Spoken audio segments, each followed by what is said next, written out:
नमस्कार दोस्तों, स्टोरी वाला के इस एपिसोड में आपका स्वागत है। आज मैं आपके सामने लेकर आया हूँ एक ऐसी कहानी जिसे शायद आपने कभी सुना ही ना हो। हमारे भारत देश की मिट्टी के जर्रे जर्रे में ऐसी नायाब कहानियां छुपी हुई हैं जिन्हें किसी न किसी वजह से इतिहासकारों ने नजरअंदाज कर दिया और वो बेशकीमती कहानियां हम तक पहुंच ही नहीं पाई। ये भी एक ऐसी ही कहानी है, फिरोजा और विरमदेव की प्रेम कहानी। खिलजी वंश के सबसे खूंखार और इतिहास के क्रूर आक्रांता अलाउद्दीन खिलजी की लाडली बेटी फिरोजा और राजस्थान के एक वीर राजपूत राजकुमार विरमदेव की कहानी। दोस्तों, इस कहानी को ठीक से जानने और समझने के लिए आपको हम लिए चलते हैं 12वीं शताब्दी में। उस समय काल में दिल्ली में सुल्तान अलाउद्दीन खिलजी की सल्तनत हुआ करती थी।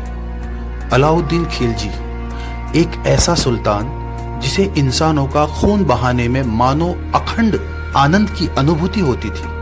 खासकर हिंदुस्तान के हिंदुओं को बेवजह मौत के घाट उतारना और हिंदू देवी देवताओं का अपमान करना अलाउद्दीन खिलजी को बहुत अच्छा लगता था। उस समय काल में आज के गुजरात में स्थित सोमनाथ का शिव मंदिर हिंदू धर्म में आस्था रखने वाले हिंदुओं के लिए बहुत ही पूजनीय और बड़ा ही धार्मिक प्रतीक माना जाता था। अलाउद्दीन खिलजी एक ऐसा बादशाह था जो हिंदू देवी देवताओं को अपमानित करने का एक भी मौका नहीं छोड़ता था। जब उसे सोमनाथ मंदिर की भव्यता और दिव्यता के साथ साथ हिंदुओं की आस्था के बारे में पता चला तो उसने मन ही मन हिंदुओं की इस आस्था पर आघात करने की कसम खा ली। और फिर क्या था, अलाउद्दीन खिलजी ने एक दिन ऐलान किया कि वो अपनी विशाल सेना को सोमनाथ भेजेगा और भगवान शिव के प्रतीक शिवलिंग को सोमनाथ से दिल्ली लाकर सरेआम उसे खंडित करेगा और हिंदू धर्म की आस्था को चूर चूर कर देगा। अपने इस हिंदू विरोधी ऐलान के बाद अलाउद्दीन खिलजी ने अपनी विशाल सेना को सोमनाथ की तरफ कूच करने का आदेश दे दिया।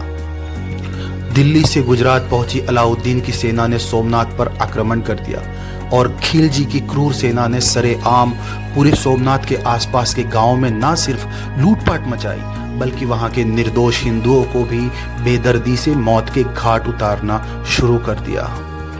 आखिरकार खिलजी की सेना सोमनाथ के मंदिर तक पहुंची और खिलजी की सेना ने सोमनाथ के बेशकीमती खजाने को लूटा और अंत में मंदिर के गर्भगृह में स्थापित ज्योतिर्लिंग को वहां से उखाड़कर उसे अपमानित करने के इरादे से गीले चमड़े में लपेटा और अलाउद्दीन खिलजी की सेना दिल्ली की तरफ रवाना हो गई। दिल्ली लौट रही खिलजी की सेना के इस धर्म विरोधी कृत्य की खबर जब जालोर के महाराजा कान्हड़देव के कानों तक पहुंची तो महाराजा कान्हड़देव का राजपूती खून खौल उठा। उन दिनों राजस्थान में एक छोटी सी रियासत हुआ करती थी। इस छोटी सी जालौर नाम की रियासत पर चौहान वंश के महाराजा कान्हड़देव का शासन हुआ करता था। खिलजी के इस तरह किए गए अधर्म पर कान्हड़देव ने खिलजी की सेना को सबक सिखाने का फैसला किया और अपने पुत्र कुंवर विरमदेव को आदेश दिया कि चाहे कुछ भी हो जाए, खिलजी की सेना भगवान शिव के पवित्र ज्योतिर्लिंग को जालोर की सरहद से बाहर न ले जा पाए।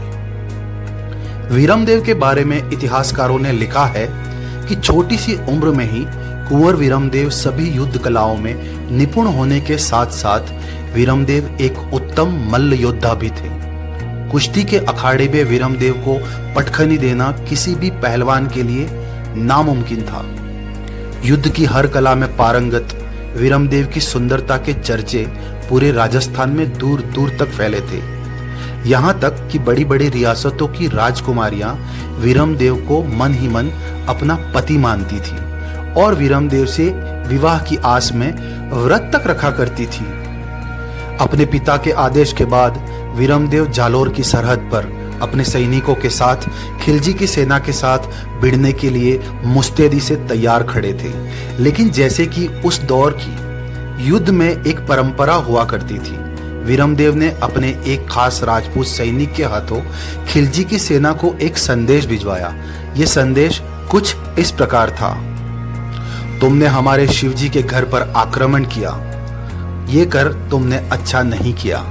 तुमने हमारे हिंदू भाइयों को लूटा, उन्हें जान से मारा, और तुम्हारी इतनी हिम्मत कि तुमने हमारे शिवजी को ही कैद कर लिया।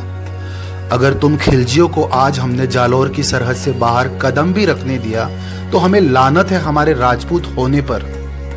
या तो आप हमारे शिवजी को हमारे हवाले कर दें और जिंदा चले जाए, या फिर युद्ध के लिए तैयार रहें।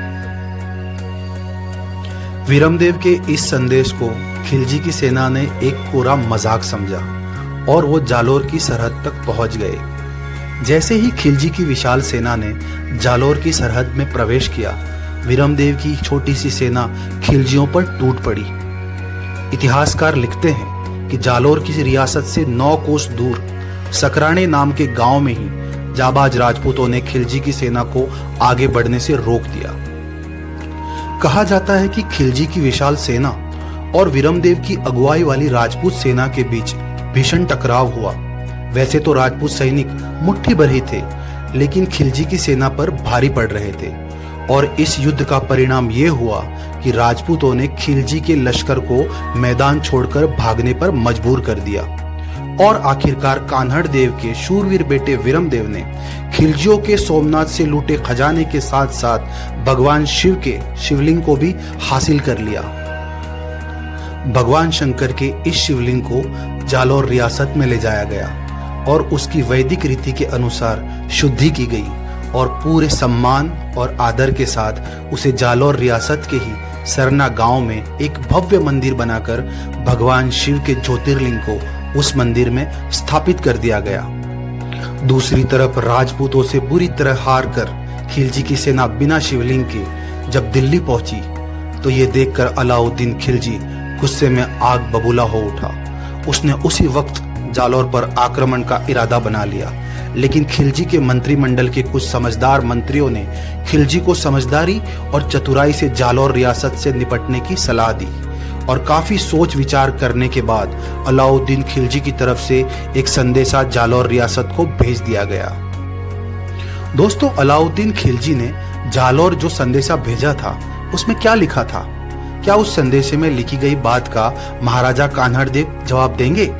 इस सच्ची घटना में आगे क्या होता है, ये जानने के लिए बने रहिए मेरे यानी स्टोरी वाला के साथ, और इंतजार कीजिए फिरोजा और वीरमदेव की प्रेम कहानी के अगले एपिसोड का। तब तक के लिए मुझे दीजिए इजाजत, और साथ ही सुनते रहिए स्टोरी वाला की कहानियां। जय हिंद।